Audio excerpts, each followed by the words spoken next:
to every session. So please remember. That's why you've got a little plastic sleeve. But if you don't have one, please bring it to every session, because you may not need it every session, but like a lot of them you will. And if you don't have it filled in, don't worry, it'll still work. Okay, so we're going to move to start diving into the first DasaMula principle, which is known as Praman.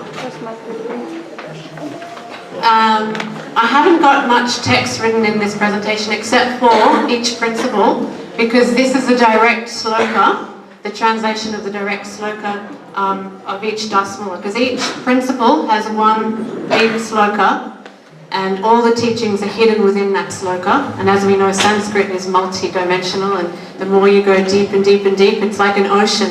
So that's why they're the root of all, the DasaMula, the root. So we're covering the roots. We're not going to cover everything in too much detail. We're going to go over briefly. But this is the first DasaMula sloka. The self... Sorry. There you go. I just haven't used the computer for a while. Okay, the self-evident Vedas, which have been received in the Sampradaya through the Guru Parampara by recipients of Sri Hari's mercy, such as Brahmaji and others, are known as Amnaya Vakya. The 9 Prameya Tattvas are established by these Amnaya Vakyas with the help of other pramans that follow the guidance of these Shastras, such as evidence obtained by direct perception, pratyaksha. Reasoning that is only based on logic is always lame in the matter of evaluating inconceivable subject matters, since logic and argument have no access in the realm of the inconceivable. So the DasaMula, the first sloka of DasaMula is all about the authority of the Vedic literatures. All kinds of philosophies have what's called an epistemology, or a treatise to describe why we believe what we believe. It's not sentimentality, it's sentimentality. We don't just say, oh, we believe it because we believe it. It's true. But why do we believe it? What is the evidence? When we're at university, you always have to quote, what evidence have you got for this, from that? What evidence? All of our acharyas are always quoting the evidence of Shastra. Why is the Shastra the evidence? That is what this is all about. Why we believe in the Shastra. So what is reliable knowledge? Knowledge that will be true yesterday, tomorrow, in the future, forever. Never untrue. It is eternal knowledge. It can't be defeated. In this world, So in this world, when anyone tries to come to any kind of philosophical conclusion, it is always limited by our senses. Our senses are imperfect. It is limited by our perception. Our perception of reality is different. Every one of us is in our own world. So when we try to conceive of transcendental subject matter, it's actually quite impossible. Just for an example, you've probably seen this picture. Hands up if you see a young girl in the picture. Hands up if you see an old woman in the picture. Also. Hands up if you see both. Okay, so this is an example of our perception is different. Is anyone confused and doesn't see anything? I know.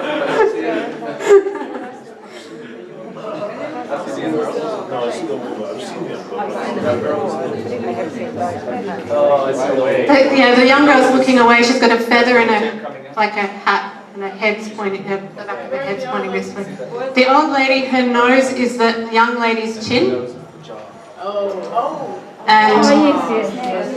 And the mouth is down there. Does she have a mustache? That's just her nose.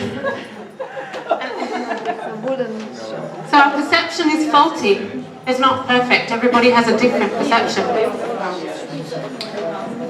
Hands up if you see a glass or a goblet.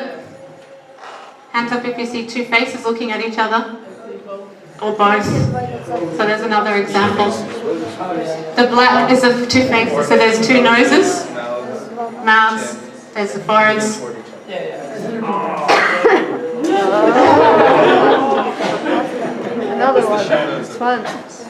So all human beings have 4 defects. The first one is Brahm, or the tendency to be illusioned.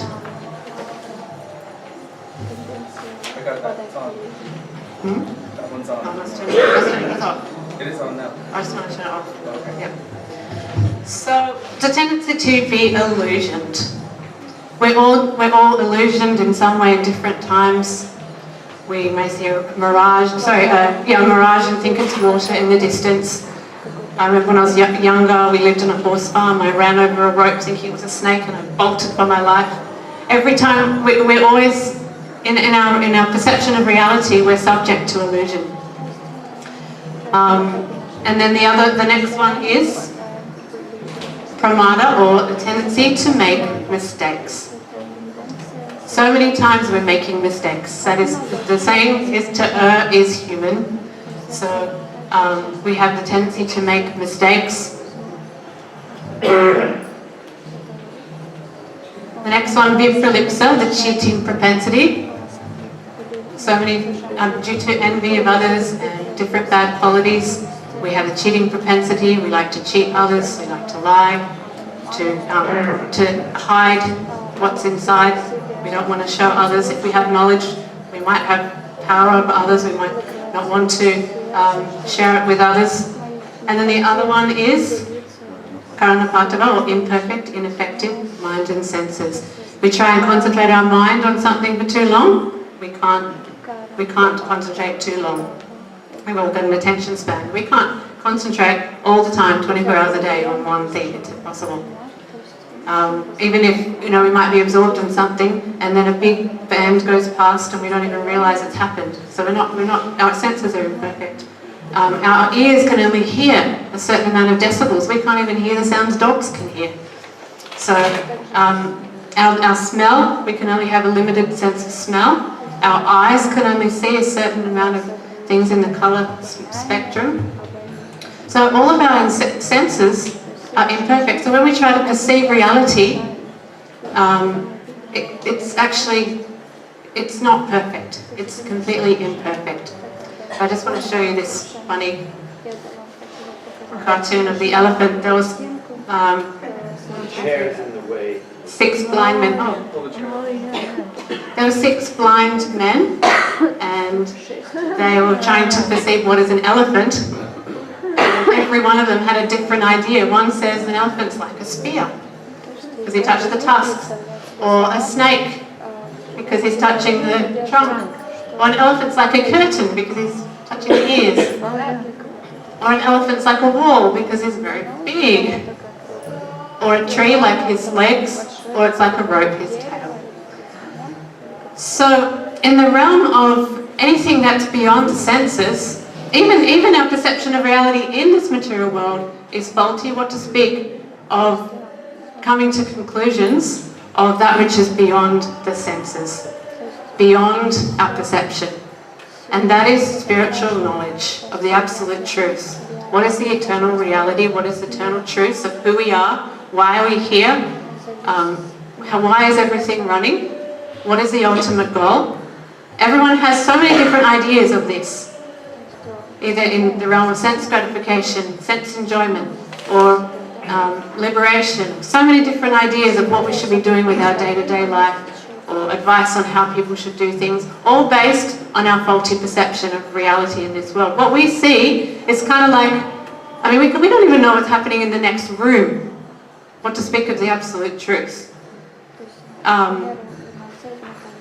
We don't know what's happening on the other side of the world, or we do these days with Facebook and internet, but we can't perceive the whole reality.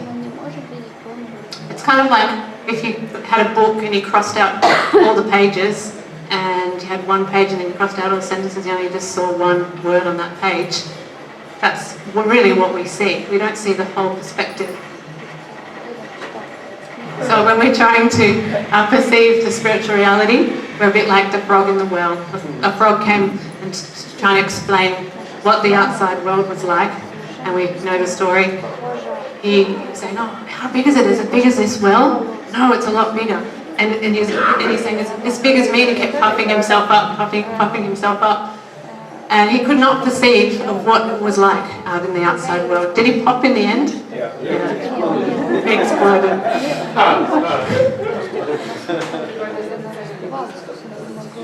So, the Vedas. Now we're looking at what is reliable knowledge. What is true at all times, is completely reliable. It's not going to let us down. It's not coming from anybody's imperfect perception of reality, any human being's perception of the reality. So when the great sages like Lord Brahma at the beginning of creation and Vedavyas and so forth, when they had come to such a platform in their spiritual life that completely rising above the modes of material nature through their devotion to Krishna, through their dedicated 100%, 24 hours, mind, body, words, dedication to Shuddha Bhakti, as we were describing so many times, to Sri Krishna, and coming into the stage of Samadhi, where the mind and heart are completely situated in Sat. We're situated in Asat, the temporary, this temporary world, but situated in Sat, the transcendental reality. And Sri Krishna, Bhagavan Sri Krishna, then manifests himself into their heart and manifests all the truths into their heart, and that is the Veda. It is coming from Krishna himself, from the Supreme Personality of Godhead, who created everything, who created this world. This is known as Shabda Brahma, or transcendental sound vibration. That is what these Vedas are. So they're self-evident. They're not created by any mundane person in this world. And secondly, they're revealed through Guru Parampara. And that is very important, because this knowledge is carried forth from the very beginning of time through this Guru Parampara, and that's how it is able to come through in a spotless manner, this knowledge. And whenever that Guru Parampara is broken, then Krishna himself, or he sends the Acharya to come and re-establish this transcendental knowledge in the world. So from Guru to disciple, pure Guru to pure disciple. So when the pure Guru, his transcendental, the sound coming from his lips, when he says Sri Krishna is the absolute truth, he is fully realizing all aspects of that. It's not just a sentence, a theoretical sentence. He's fully realizing in his heart that Sri Krishna is the supreme absolute truth.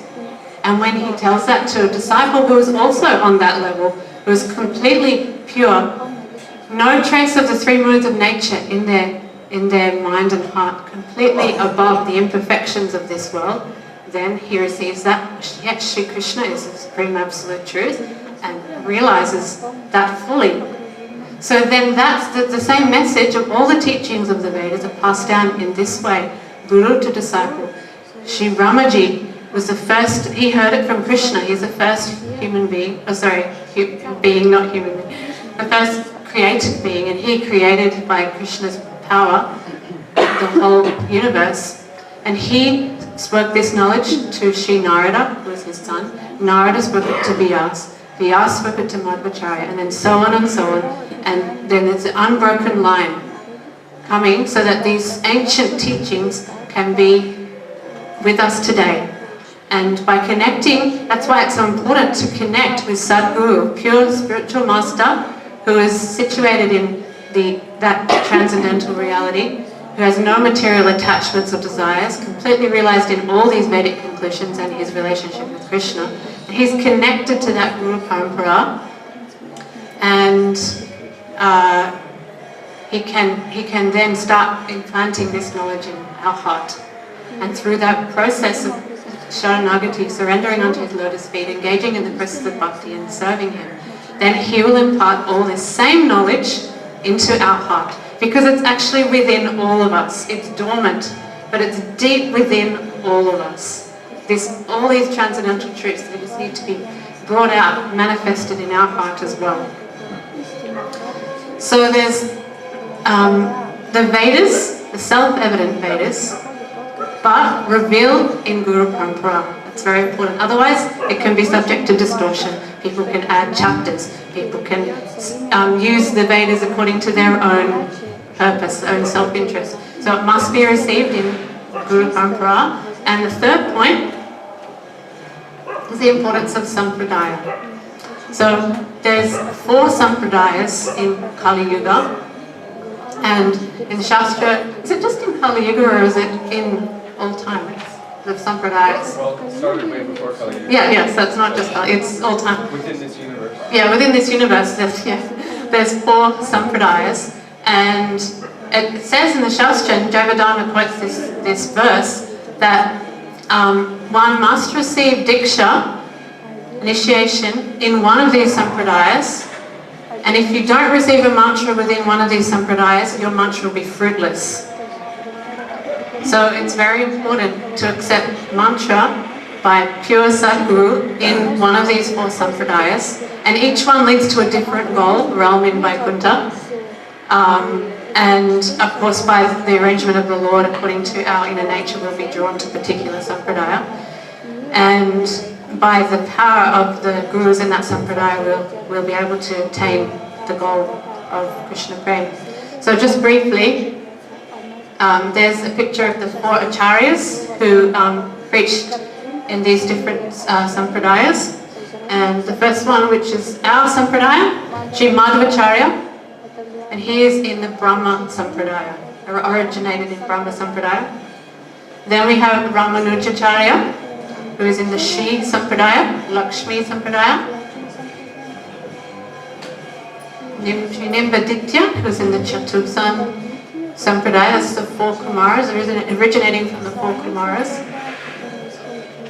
And then Sri Vishnu Swami, who is in the Rudra Sampradaya, Lord Shiva. 4 goals. That's a good question that I haven't actually discovered myself. I know that there's, like, Sri Sampradaya is worshipping Lakshmi Narayan. I'm not sure which one the others are. Does anybody else? Madhvacharya. Madhvacharya is worshipping Krishna in Vrindavan. Is it one Damodara? Nimbadita is maybe Damodara. Child maybe Krishna. Gopal, and there's also Ram and Sita. Anyhow, that's a discussion. Maybe that can be homework. We can find out who are the objects of exactly. Sure, I can look it up on Google. Okay. So as we were saying, we're in the Brahma Madhva Gaudiya Sampradaya. Lord Chaitanya chose to appear and to take the teachings of Madhvacharya and be in this Sampradaya because he was the most established in the eternal spiritual form of Sri Krishna in Vrindavan. And of course Brahma, he was initiated in the very beginning, before he created. Krishna himself spoke the from his flute, Gopal mantra, Kama Gayatri mantra, and so Sri Krishna himself instructed him. So actually our Sampradaya is coming from Sri Krishna, Brajendra Nandan Krishna, and from Brahma, bringing transcendental knowledge from ancient times to the present day. So there's Lord Brahma, Madhvacharya, Sri Chaitanya Mahaprabhu, and then our Guru Varga.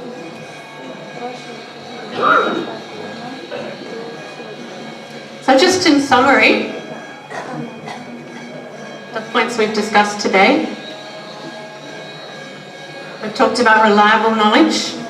What knowledge is reliable? That's beyond the imperfections of our senses, the 4 defects of human beings. We've talked about the self-evident Vedas, how they manifest in the great sages' hearts, and who are completely above the 3 modes of material nature, completely situated in samadhi, and no imperfections. These 4 defects don't apply to them. They're fully perfected souls. And what they've realized, they've written down. That's the Vedas. Like Jayavadharma is also a Vedic literature because coming manifest in the heart of Srila Bhaktivinoda Thakur. All of the books of our Srila Gurudev, Srila Prabhupada. They're manifesting their heart, they're writing it down. That is Veda because it is also in their line. Any books that are in that same line are also considered as Veda.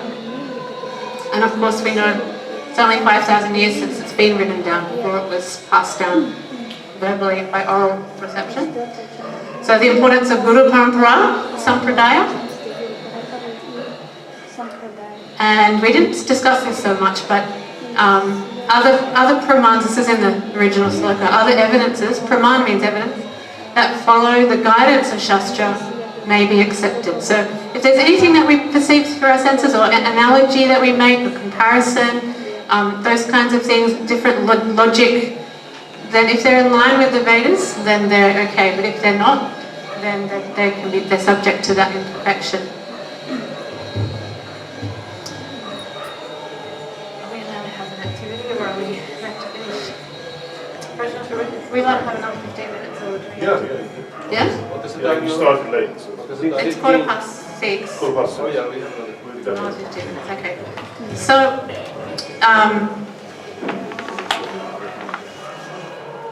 hands up if you don't have a notebook.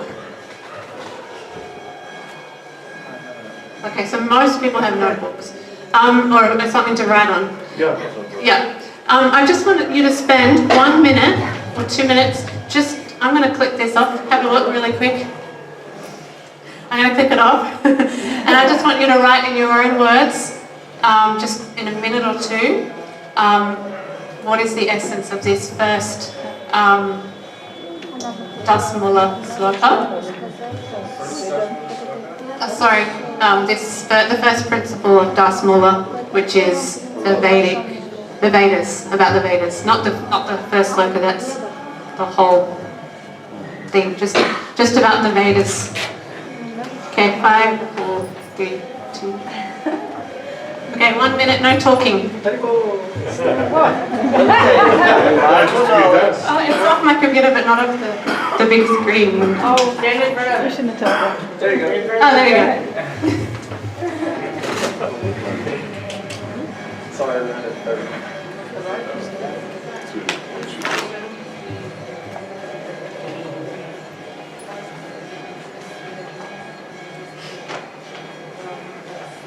And if you don't have paper, then you can think about it.